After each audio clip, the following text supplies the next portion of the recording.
তো গাইস আজকে আমাদের অনেক খুশির দিন, কারণ আজকে আমাদের মাধ্যমিক পরীক্ষা শেষ। হ্যালো গাইস, আসসালামু আলাইকুম, I Maruf, welcome to my new mini blog. তো শুরু করা যাক। তো গাইস আজকে আমাদের মাধ্যমিক পরীক্ষা শেষ, আর আজকে ছিল আমাদের লাইফ সায়েন্সের পরীক্ষা। জানি তোমরা বই দেখে বুঝতেই পেরেছো। তো গাইস হালকা করে পড়ে ফটাস করে রেডি হয়ে বেরিয়ে পড়লাম পরীক্ষা দিতে। আর আমাদের সেন্টার পড়েছিল বি কলেজ মডেল হাই স্কুলে।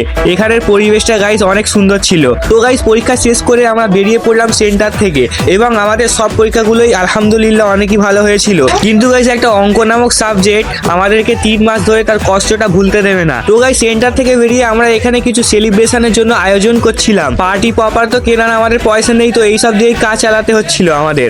তারপর গাইস এখানে আমরা হালকা করে একটা সেলিব্রেশন করে নিলাম। আর গাইস আমার বন্ধুগুলো ছিল খুবই হারা, দেখতেই পারছো খালি মারপিট করছে আর শার্টের পকেট ছিঁড়ে দিচ্ছে। তো গাইস এরকম পাগলামি করতে করতে আমরা চলে আসি বি কলেজের একটা পার্কে। তো এখানে এসেও আমরা কিছু ফালতু কাজ করে নিলাম। গাইস এরকম নানান স্মৃতি নিয়ে আমার 10 ক্লাসটা শেষ করলাম। তো আমরা যাচ্ছিলাম ঘরে। তো দেখা হচ্ছে তোমার সঙ্গে নেক্সট ব্লগে। আল্লাহ হাফিজ।